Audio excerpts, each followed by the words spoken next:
All right, what's going on, everyone? Welcome to your Monday afternoon. Maybe it's your Monday morning. I don't know. Maybe it's your late afternoon. I don't know. Edition of Jake and Friends. I've got a couple guys joining me today. Two guys that are, man, they're paving their own way. Two guys who are, trying to professionalize, trying to up the game around like the SDR and sales world. Make sure I don't have this reverb. And so I'm really excited for the conversation. We've got AJ and Greyson joining me here in a sec. And what we're going to do is we're going to talk about the idea of, look, everyone has talked about this idea of personal brand. And what I feel the issue with the whole word brand is that it feels like you're like, look, dude, I'm not trying to be Kim Kardashian here, right? I'm not trying to be like a brand. But what most people don't realize is that's not what we're talking about. We're not talking about building a fake following of influencers and whatever it is. What we're talking about is individuals and we as people, and there's a bunch of stats. Greyson put out a bunch of stats. I stole all of them from my post this morning. Greyson put out some stats just around, look, we trust humans. We trust people. Companies were like, nah, they're kind of hiding, right? And so you already see what's happened in B2C, right? Where more and more people are investing their marketing dollars with influencers and individuals versus, these big marketing campaigns. So everything B2C comes B2B. And so we've got to be prepared as marketers, as leaders for what that trend is going to look like. So I'm going to bring these guys on here. What's up, AJ? How's it going, Jake? Greyson. Hold on a sec. Let me fix the spot of where I am in my camera here. You're in a good spot, man. You're fine. Hold on one sec. Let me get my mic here. Camera, audio. No, I don't want you there. I want you in my ear. There you go. You're in my ear now. All right. Now you can hear me. Everyone can hear you fine, I'm sure. What's up, Craig Belcher? Everyone, again, if this is your first time joining us, what's up? We really appreciate you taking the time out. Drop your questions, right? So usually what we try to do with this is we try to make this a really, really, really strong Q&A. For me, I feel like, with a lot of these live streams, it's just, I'm not trying to just talk at you the whole time. Like I want you guys to get like real takeaways from this. And I'm sure a lot of you are struggling, right? A lot of you are trying to, think about, hey, how do I actually do this? What does it look like? So keep your questions coming. Adam Fee, what's up? Jeff wants the 80s rock look. I think I still have my bandana. Greyson, AJ, I grew up, I was born in 1980, so I grew up as a big Poison fan. And so I had this cut off Poison t-shirt and this blonde mullet with a bandana. I was kicking some ass for Halloween. That's solid. That's a great costume. All right, let's see. Adam said that there's a bad echo. Can anyone else just toss it in here if there's an echo? I'm not hearing it right now. I think it was there for a second, but I think it should be fine now. That was all on me. I just didn't basically do that. So just do me a favor, toss a like if we're sounding okay, etc. So look, I'm going to turn it over to you guys. So this is something that you guys obviously are passionate about, right? This is something that you guys are spending a lot of your time thinking about. So what got you into this whole idea, right? What got you into this whole idea of using sales teams as evangelists, using employees as evangelists? I think, you talked a little bit about, Greyson, obviously using your customers is important, right? Obviously. But how did you guys get into this whole idea of using employees? I'll give my 2 cents, but I want to hear from you guys. Yeah, for sure. And so, my experience in this comes from ambassador marketing. And I think there are a lot of parallels in kind of the buyer story right now between B2C and B2B. The concept is, retailers decided that it was actually more impactful to attract customers, attract influencers in their industry, and just attract people who are passionate and meet their persona to go out and actually amplify content, create content, and help generate revenue at the end of the day. And the stat that pushed that at the time, I think it was in 2013 from Nielsen, came out that basically 77% of consumers said that word of mouth advice was the most persuasive source of new product information. And I think what's happening now, and it's getting to the point to where it's a breaking point. I think 2021 is going to be a big year for sellers and for buyers, but the same pivot is taking place for B2B. Buyers are more educated, they're more well informed, and they especially today rely less on sellers. Two stats I want to share with you guys that I pulled for this is, in 2014, so keep in mind that was about 6 years ago. LinkedIn was much less along. No, yeah, it was purely for jobs then, basically. So in 2014, International Data Corp came out with a survey where 84% of buyers said that they were influenced somewhat by social and by conversations around their industry on social in their purchasing decisions. And then 4 years later, with the advent of peer reviewing softwares like G2, they came out with a study that said 92% of their surveys or their survey respondents said that they rely on peer reviews to make purchase decisions. I think these are two examples that pretty much get to the punchline of it's now. B2B buyers are now embracing ambassadors and subject matter experts rather than the brand itself. I agree. How did you guys get into it? Or what for you? So I think there's this idea that we need to get more active. But how do you do it? Or what got you guys into it? What was the proof in the pudding or whatever it was? What was the catalyst or the aha moment for you two? Yeah, I mean, one of the big things that we sort of founded SDRev around was this gap that existed between what a lot of sales development reps and salespeople in general need to succeed in their job and what they're getting from their organization. One of the biggest things that we noticed, this gap that did exist, was the opportunity for them to get the resources they need to succeed in the role and then to teach other people how to do it. So teaching is the greatest way to learn something, because if you're teaching somebody something, you're inherently also learning about it. So for us, we built two mantras around that. It's to level up and be heard. And the be heard portion for us is really where this kind of all ties together. The idea that in a lot of organizations, the sales development rep is kind of bottom of the totem pole. They're not getting noticed a lot. They're not getting the opportunity to share and participate in discussions around strategy or whatever it might be, for good reason in some cases, but in most, they've got something to say, and you should let them say it in our minds. So we built a community around the idea that the SDR has something to say, they've got something to teach and something to contribute to the community. So let's help them. Let's build something for them to get their voice out there and to establish, in turn, by getting their voice out there, their own personal brand. So it's sort of the foundation of SDRev in general. Half of it is kind of focused on the idea of letting reps be heard.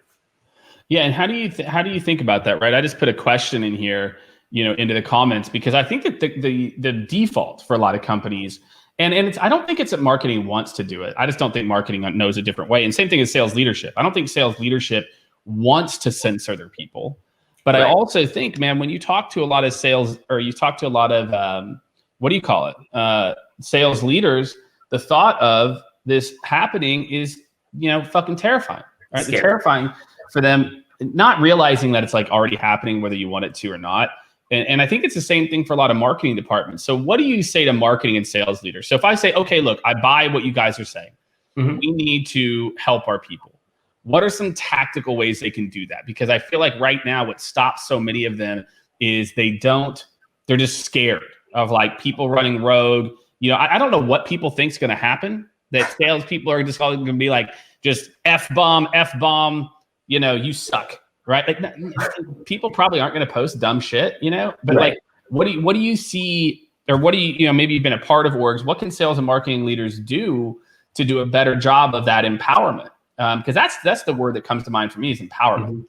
Yeah, not just enablement, right? I think the big thing is frameworking. So, and you talked about it a little bit, some sales leaders, marketing leaders, they're not censoring, they're just not giving their reps the opportunity to execute on any of this. So if you're worried about, and you shouldn't be, but if you're worried about someone going rogue and posting a bunch of stuff that they shouldn't be posting, or leaking identifiable information and personal stuff, just give them a framework to do it. The best teams that I see doing this, and we'll talk about some examples later. I know Greyson, he's the stats guy. He's laid out a bunch of case studies. Yeah, let's do it. The teams that are doing this are from the leadership level, giving their reps a framework of what to create, what to say, and then letting them put a spin on it. So it's hey, you work on your storytelling ability. If you can craft a story around this customer that we have and create content around that in your voice to help develop your brand, we're going to give you the materials for it, but it's coming from you.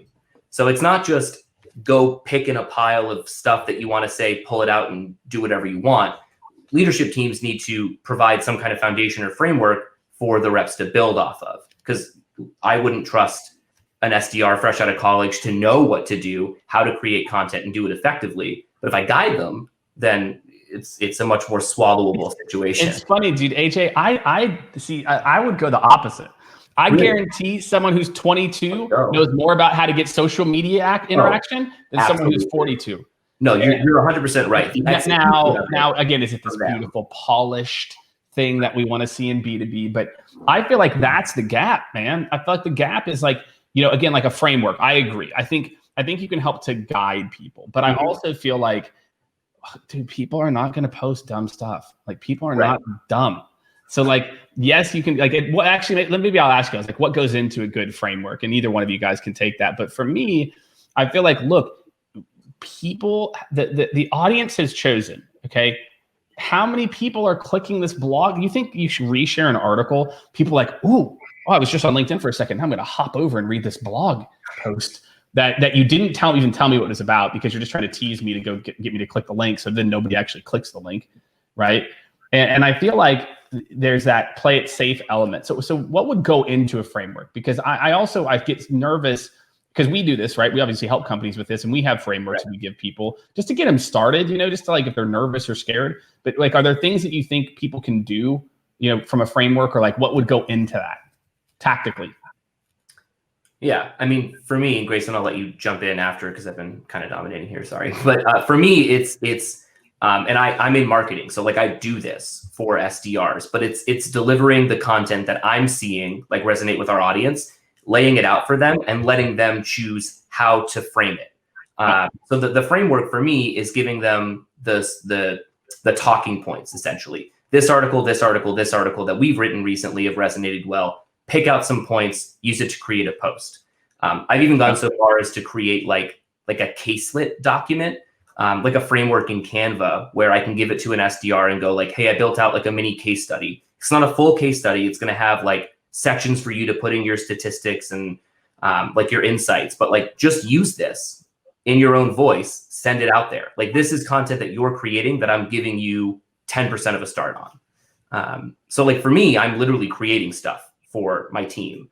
I might go a little bit further than some people, but Grayson, I'll let you kind of talk as well. Yeah, no, to hop in here, I think a big issue, and to kind of touch on your point, Jake, people are scared that there might be a rep in a specific situation that maybe, I think it's the expert gap, where they think something is true and they make a claim and they're putting content out there under your brand, and it might diminish it, right? But I think the solve to that is to not put your reps, especially SDRs, like entry-level sellers, into the position to where they've got to be either unearthing content without marketing or going and doing their own research to interpret their own things. I think one of the things you can do to kind of help that, build like real great stories and real great messaging they can use, is to talk to partners that you work with, talk to customers, have a massive bank of stories and things that customers talk about and want heard, and that will guide them. It's much easier to go and create some social posts for the day or for the week if you already in your head kind of have a running bank of the things maybe that overall the industry is talking about, or maybe you can get even more creative and have a running like real time kind of docket of saying, hey, this quarter, our customers are talking about this. We've already got 3 different testimonials or kind of interview videos that you guys can take a look at. I'd recommend using that, because frameworks are easier to build when everyone's on the same page. And the big worry, I think, with people posting on social is always going to be, are they on the same page? Do they actually have enough understanding to execute? Which is, I think, the same for any activity for a seller. Yeah, Jeff's got a good question here. I'm going to get to it, which is about like making reps responsible for posting, or like the what's in it for them, because I think it's important that we talk about it. And Adam Fee called this out too. What's up, brother? Adam Fee. Adam, if you want to talk about a guy who's crushing it on all kinds of different plays for LinkedIn, Adam is doing phenomenal.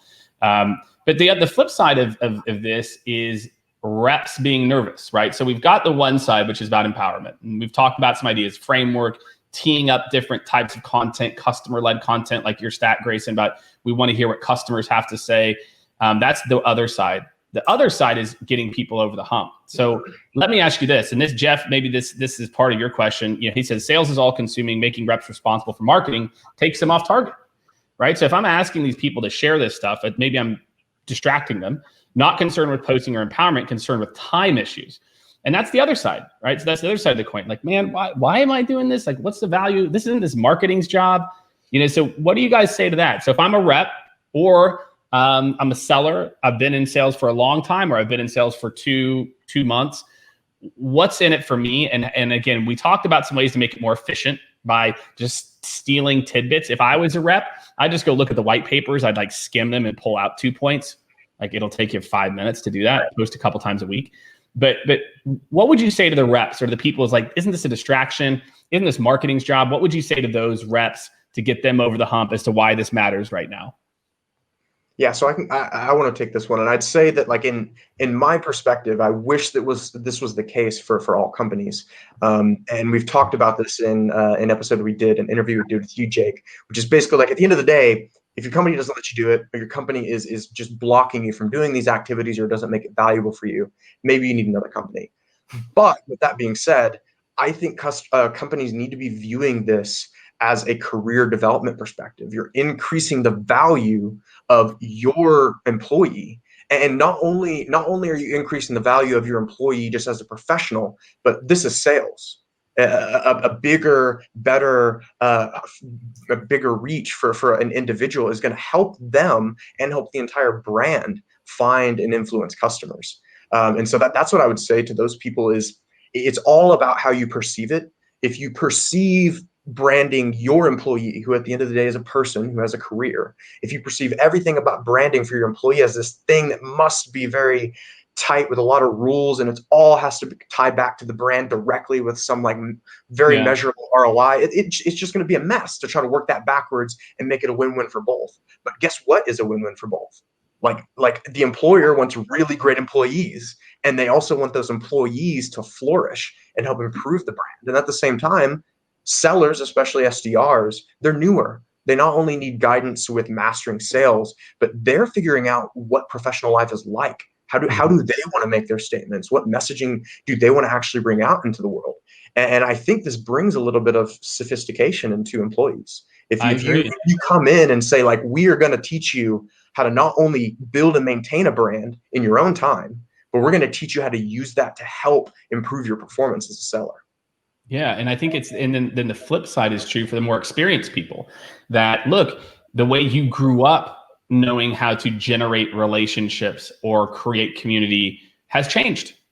It's changed. In 2005, LinkedIn wasn't used like this. Like, you went to trade shows, you built a Rolodex in St. Pete, Florida, or wherever it is you're doing business, right? Like, and I feel like it's the same for the more experienced sellers, that, the way that I try to make it practical, and whenever we work with our clients, is what I'll tell them is this. I said, look, if I gave you a speaking spot at a networking event, I said, look, there's going to be 200 VPs of customer success, and you selling the customer success.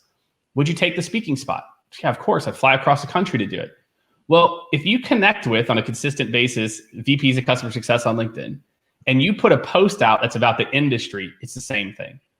And I feel like too many people don't quite understand that this isn't about building your own brand as a rock star seller. And I think that is the disconnect that I see, is that a lot of salespeople see other people posting sales related content, and they want to be a sales guru, but they sell an HR technology and they're stuck. They're like, man, but I sell HR tech, but I want to be the cool kid. I want to talk about this. That's what it is, man. That's what I see, at least. And I don't know. So for me, a lot of this is, I would never, like, if it was me and I sold into HR, I'd be spending maybe 10, 15% of my time building that brand as a seller, but everything would be about making HR executives smarter, making them smarter and building a brand in the space. And that's where I think, to your point, the professional development is, Greyson, is helping them to understand that you're building a reputation the same way that guy who sold insurance in Lee Summit, Missouri, the same way that he would go and network with people and meet people, you're just doing it online.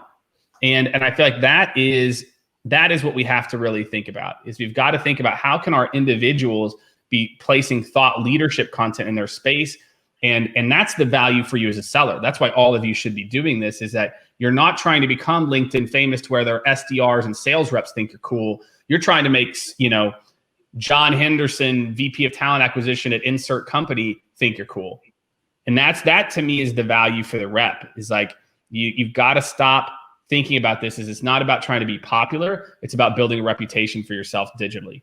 Yeah. And yeah. To that point, I want to say, Jake, you talked about this on Greyson mentioned it, your episode with us. It's audience development versus brand building. Like, you're working on developing and making sure you're known, credible, and authoritative within like a specific group of people, not with everybody. And that's the big, like you said, the big disconnect here is like, you're building up an audience for long-term growth. And I think a lot of companies look at personal branding as a way to, well, they're like, if I turn this on, I'm going to get some short-term gains. And that's just not how it works. And there's like an education disconnect there between that's it. I love that. Turning it on and turning it off. Like it's a whole thing. So I agree with you. It's a perfect call out though, AJ, because what it is it's teaching people, and Greyson, this is to your point too. Look, if you are in sales, and it's really any job, because when you get more strategic, even when you're a CEO or you're a department head, you always have to be playing the short game, the mid game, and the long game. Every week, you've got a certain amount of activities needed to dedicate it toward how am I going to do things now and get things done, a little bit toward the 3 to 6 month, and then I'm doing, maybe it's an hour a week or 30 minutes where I'm thinking about the shit that needs to get done in a year from now. So when I show up, I'm not jamming everything in. And that's how everything kind of fits in a productive person's life. And that's what this is to me. This is playing that mid game. It's that, look, it might not be I get the meeting right now, but in 2 weeks, in 3 weeks, in 4 weeks, in a month, in 6 months, in 12 months, it makes it all easier. Mm-hmm. And I feel like we've got to try to understand that you, when you talk about professional development, you need to be training your reps how to nurture people. That's insane that we're even talking about this, but that's really what LinkedIn is, right? I'm nurturing you. Right. You follow me. Every new post is a nurture. It's like it's the individual's version of marketing automation. I'm putting out a post for people, they see it, and then what do you know? Then randomly, when timing's right, some post hits, they're into it. So I just feel like for a lot of people, what we need to do is, if you're a rep and you're nervous, whether you're an old dog trying to learn new tricks or someone fresh out who's nervous that they might not have the street cred, you're just trying to build a reputation for yourself. And I feel like if you can believe that, and Adam's done a great job. If you guys don't follow Adam Fee, go check out what Adam's up to. Greyson, AJ, you guys do great jobs too. Matt works at LinkedIn. Matt does a great job too. There's a lot of guys in the comments here that I'd highly suggest you guys go take a look at the content they're putting out. If you're like, well, what do they mean by this? But we did get a really good question here that I'm going to throw to you guys from Brooklyn Nash. What's up, Brooklyn? Head of content at Sales Hacker. Shout out to my people over at Sales Hacker. Hope you guys are doing great. What are a couple of ways larger go-to-market teams can systematically harness the power of employee evangelists to fill the funnel versus just using it for brand awareness? So this is it's a good dovetail, right? So I'm talking about this nurturing, but are there more direct ways, or once you start to connect with people, how can you turn this into funnel? Or and I don't just think of it as top of the funnel, it's also helping to close deals or work with current customers. But are there some strategies you've seen people successfully execute against to actually turn this not just from brand awareness, but also from into real leads and real meetings? Yep. I can hop into some of the case studies as well, but I think the premise is that a group of coordinated individuals is going to be able to produce more than just a coordinated brand. And I think the idea is behind what you're actually having these people do with their brands. Because if one person with a brand does something, we'll talk about Gong and Sarah Brazier, who grew herself a powerful brand. That's one thing. But I think what we're talking about here is if you have, a 50 person sales team and you're wanting them to actually go out and use their brands together to generate revenue, that's a different ballgame. That's 50 people coordinated under your brand, trying to either create content, share content, generate traction, generate reach. There's so many different angles that you can take. And I think it really just depends on where you want to focus. To kind of go into a few case studies that I wanted to prepare for this, one of my favorite examples of this is actually Jay Barrow's sales training. I kept up with Morgan. Shout out to John, Morgan, yeah, shout out to John, Morgan, and James. Meg, their whole team. What's up? Yeah, I thought it was incredible when I was following Morgan J. Ingram, independently while he was producing content, and I saw him get scooped up by John Barrows, and they started working together and just killing it. They were both producing content. They were both sharing their own stuff. They were both creating their own kind of like revenue models and like products to generate revenue. But then they would collaborate together and actually co-promote and interact together on social and help boost their reach. And then when they brought in James, I mean, at this point, it's unstoppable. And let's back up here and remember, we're talking about three people with brands working together and also generating revenue. Now imagine having a coordinated framework that you could apply to a team of 20 or a team of 30, all working together with a common goal. That goal might be on the front end, which is generating, cold prospects, or it might be on the latter end, which is chipping away at a massive database of people who are previously interested and ready for talking, right? I think there are a lot of different ways you can play that. And I'll let AJ share a few of the other case studies, but I'd have to say that Jay Barrows is my favorite representation of what's going on in B2B right now. Yeah, I love that. AJ, what else? So this is a good one, right? So you've got these groups of people so again, when, I think it was Brooklyn had the question, right, around coordinated.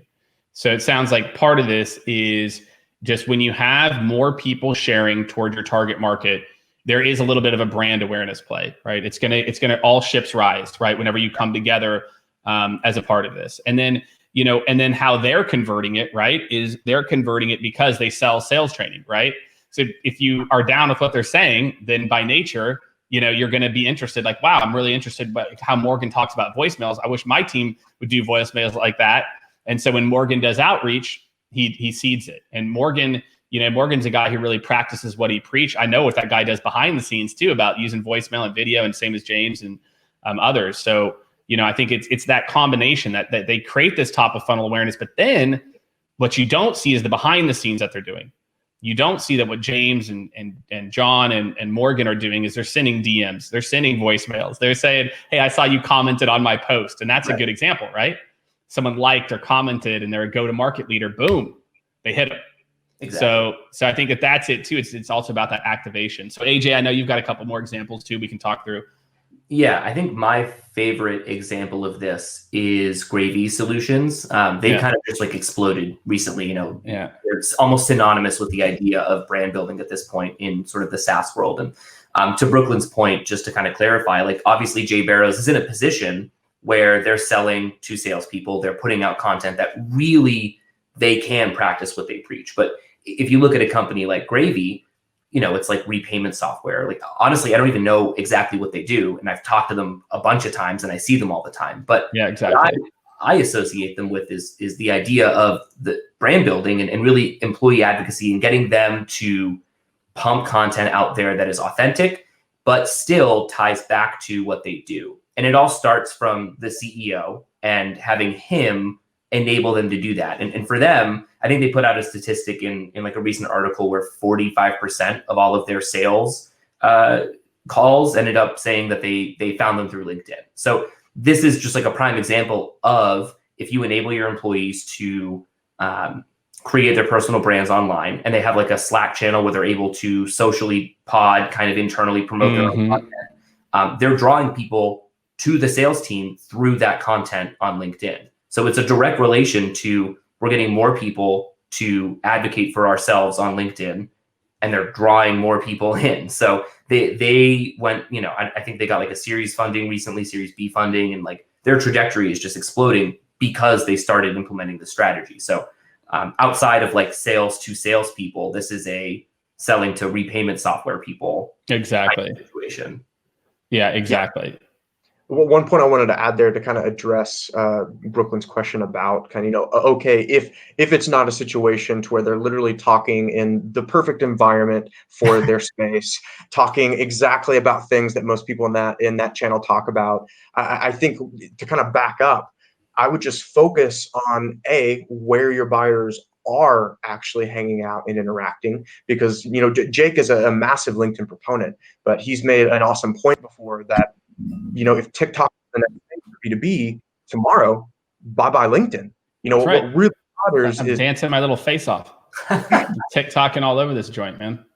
exactly. And I think that's really where the core of that question is like, if you want people who are our go-to-market team to be able to do things that actually can relate to revenue, which I know I mentioned earlier that it's hard to try to find like concrete measurements of how social and branding ends up into revenue. But if you're going to be, sorry, I actually just lost my train of thought.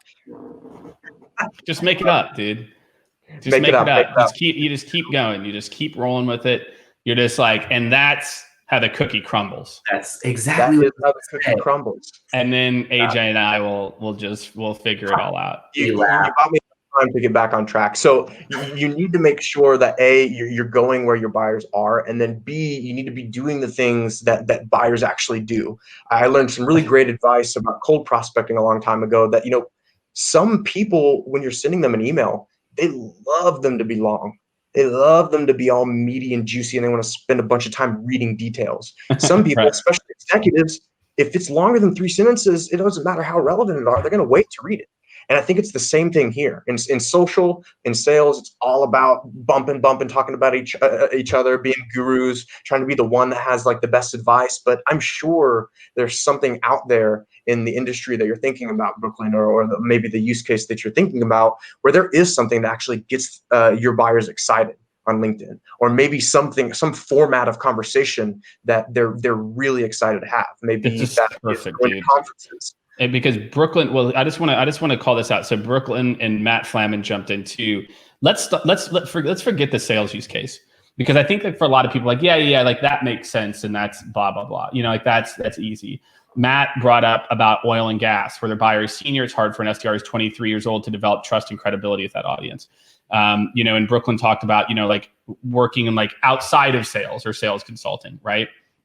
And I think. For me, it goes back to what we're talking about. If you guys want, Adam Fee has commented a couple of times. Just go look at what Adam does. Okay, Adam sells into real estate. Adam puts out content that's relevant to people in real estate. Like the whole point is like we're just talking about these because they're examples. And by the way, these are the people that are the most popular on LinkedIn, but let me tell you the people who are making the most money on LinkedIn. The people that are making the most money on LinkedIn are the people that are doing what I'm talking about, which is they are targeting their buyers on LinkedIn, and they don't care about. Adam Fee doesn't need 500 likes on a post. He needs 25 good ones. And that is what you've got to think about. You've got to add your network, HR, oil and gas, doesn't matter. You add those people to your network, and it's about the right people interacting, not how many likes or comments you get.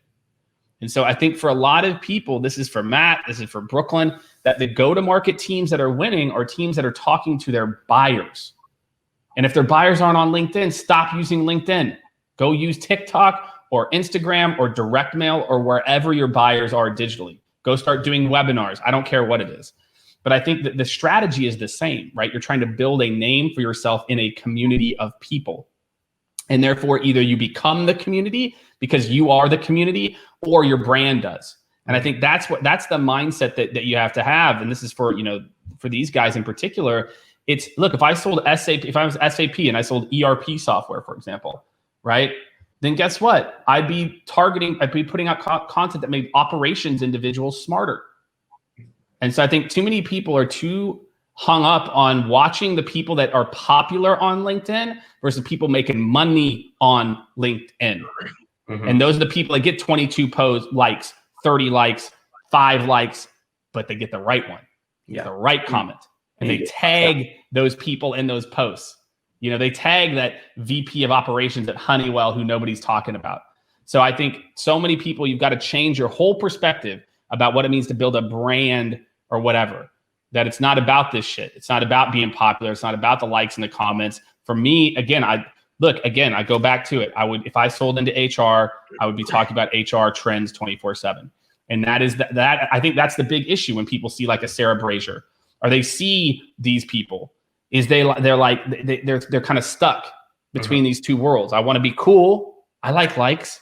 I like comments. If I post sales stuff, I talk to sales reps all the time. When I post sales stuff, I do this. When I post industry stuff, I do this. It's like, so, like, are you doing this to be popular, or are you doing this to build a network? So that's my high horse. I'd love to get your guys' take on it. What do you think about this idea of stop trying to be, who cares about what these people are, doing, and just focusing on your industry? And why do you think it's so hard for people to do that?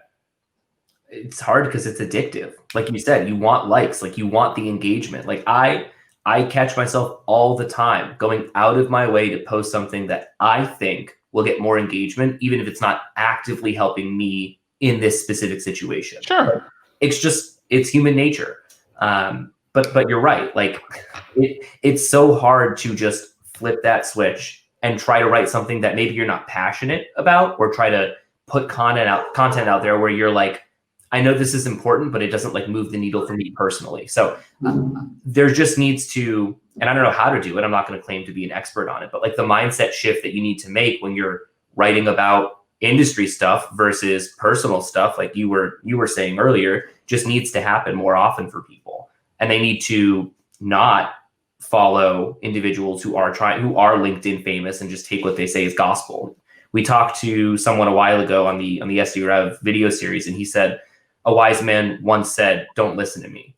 I think that's like perfect advice for something like this. Like you look at someone who knows what they're talking about, who puts out great content, who gets a ton of engagement, but if it's not for you, don't listen to them. Like do what works for you. Easier said than done, for sure. Yeah, exactly.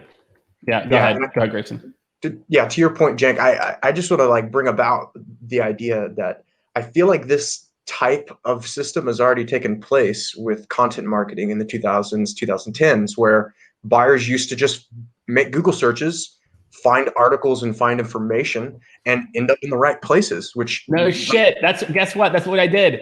That's exactly what I did. I did the same thing. We just didn't have LinkedIn. That's exactly right, dude. And I feel like it's the same comparison. It's like it's thinking about SEO without thinking about the actual quality of traffic and conversions. Like, yes, you can produce content for anyone about anything. Go look it up on Google. There's probably thousands of articles out there for every buyer persona out there. You just need to do the research. The job really, and I think the challenge that we're talking about here is blogs. It's a different format, a different medium, different types of people read blogs. We're talking about social, LinkedIn specifically, where it's like, how do you actually format content in a way that people can digest and yet still get value from it? I think that kind of touches on that point. Fine. Yeah. Both is fine. Like, look, don't write a post. Don't be stupid, right? Like, don't write a post that sucks, right? Because like you're some weird purist. It's a balancing act. Yeah, I totally agree. Just don't be stupid. Just don't pander. Just don't pander 20. It's like why I do videos, man. People like, I can't tell you how many thought leaders videos just don't get as much interaction. So I'm doing it because when we do video, why do you think I do this LinkedIn Live? Do you think this, like, I'm a CEO of a multi-million dollar company. Okay.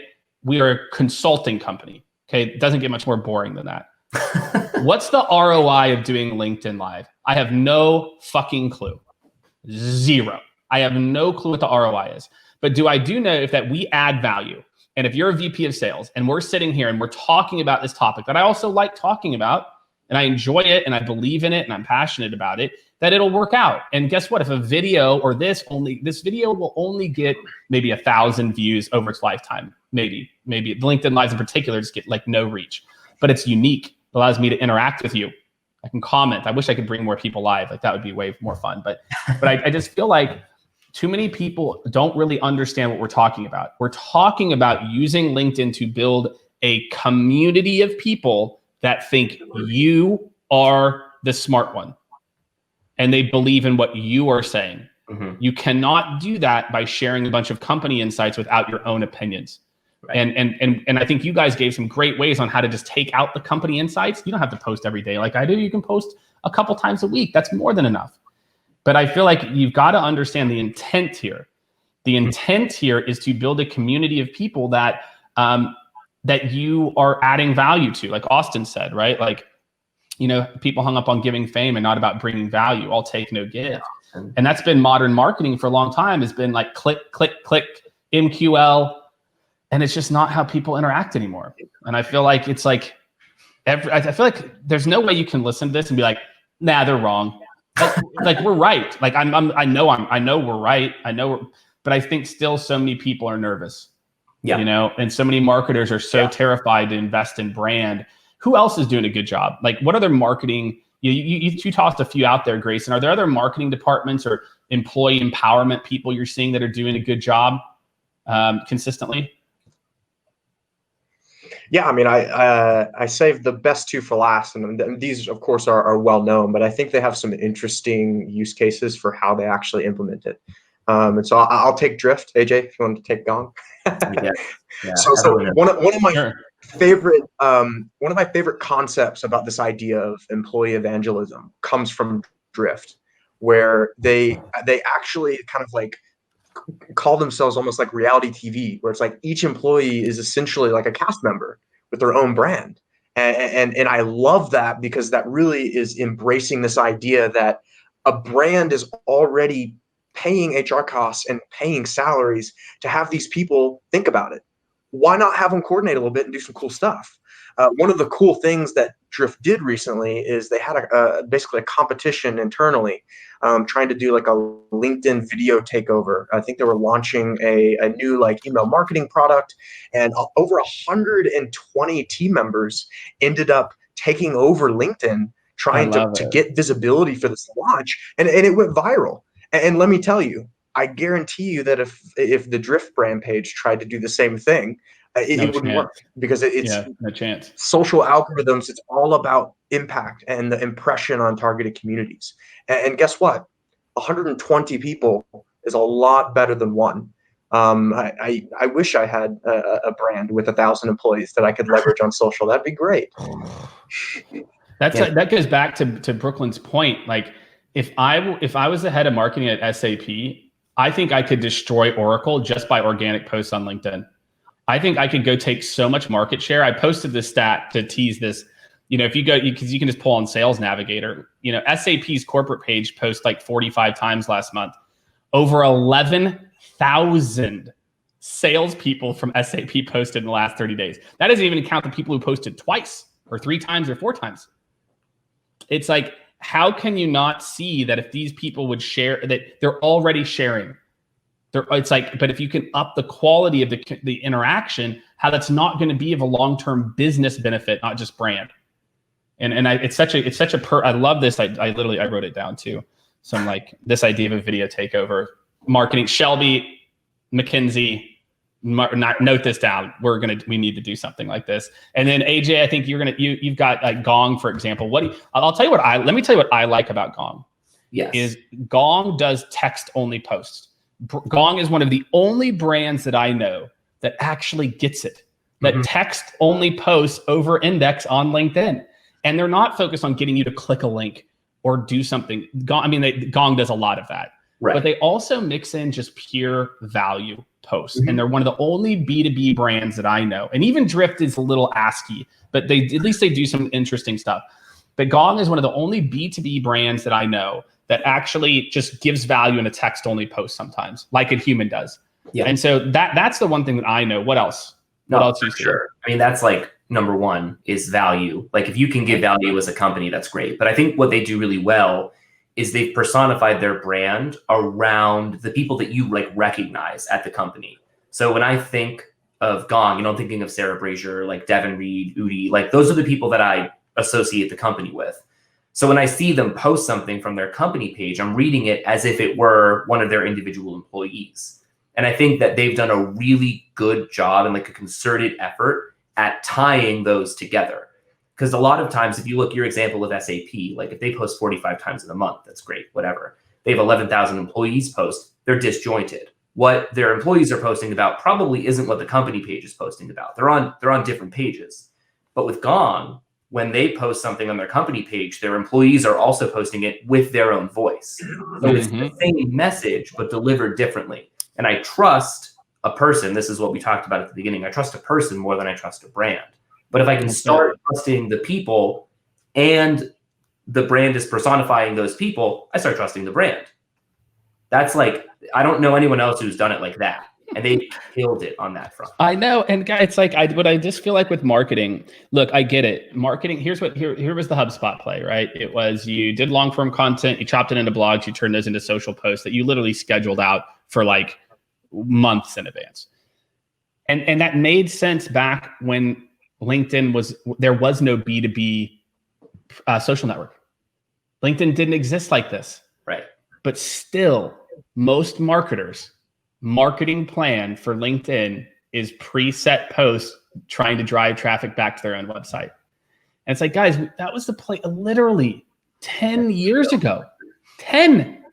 And you're seeing, look, the reason your corporate page, you get no engagement isn't because LinkedIn people aren't engaging. It's because your content sucks. And that's the issue. Is so many marketers used to think of social media as a throwaway, right? You put a 25-year-old on it who just, post whatever. They don't realize that LinkedIn is where so many people's buyers are.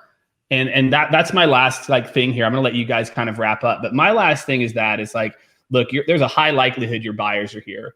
And put out content that's interesting to them and that's not about you trying to get someone to click something. And that's the same thing for all the sellers on here.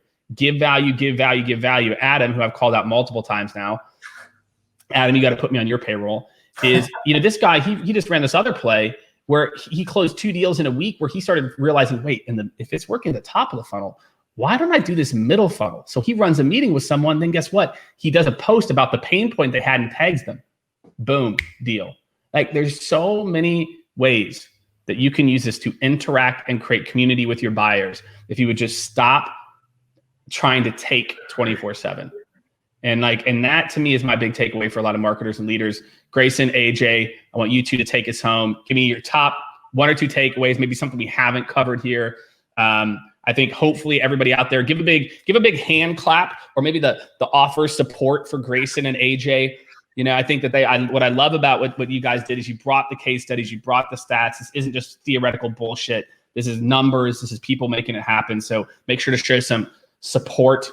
Really, that's the next emoji they released was support. Really, we can't just get a full catalog at this point, of emojis instead of these 6 that we have now. So, all right, guys, turn it over to you. Greyson, you go first. Something we didn't talk about or biggest takeaway, something you want to add.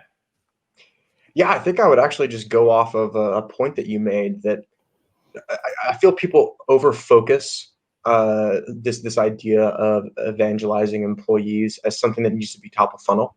I think probably the reason why is because it's really working for sales. So what do salespeople do? They prospect and they close. They do meetings, they close. I mean, I feel like there are so many applications to an employee and a group of employees being coordinated towards a brand's goals. An example of that I don't think I brought up, I was doing some research on Drift, and Drift actually used this to solve an issue that was happening with pricing.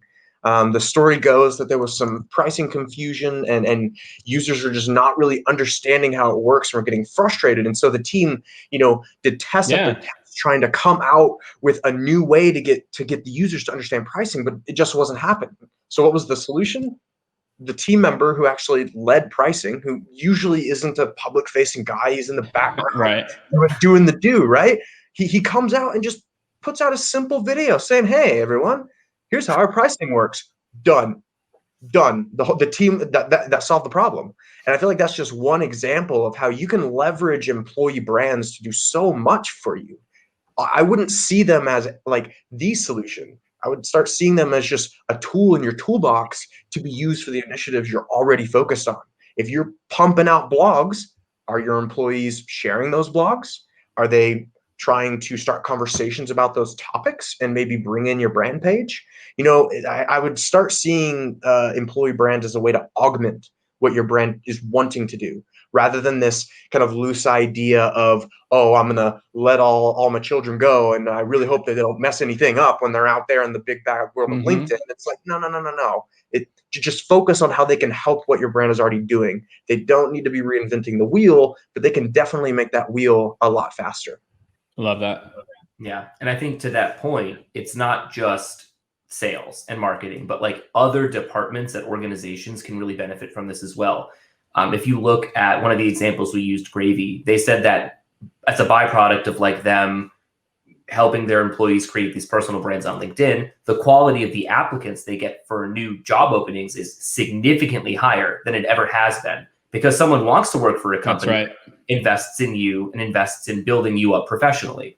So like, it's not just the sales and marketing side of things that we can focus on when you're talking about evangelization and all that stuff. Like, think about it from the HR and talent acquisition side of things. Think about it from customer success. Like, if you can make that experience better for your customers, retention skyrockets. All of this stems from like what Greyson was saying, like tie the idea of a goal that you have as a brand to helping your employees build their own personal brands. And you can start webbing a ton of different ways to make that possible. So if you just open up your mind a bit, you'll be golden. There's so much opportunity. And the other part, it's free. Like, it's all free. You already paid. You don't have to pay. Again, I think it's like, I feel like so many marketers like, well, I think that's why people don't see values. They look at all social traffic, it's got to be paid. Whereas, LinkedIn organic is still like Facebook, 2012. So, well, all right, guys, look, I appreciate you. I appreciate you both. This is a fun conversation. I dropped it before, guys. I just launched this. It's pretty, at least I think it's pretty awesome. I just started this text community.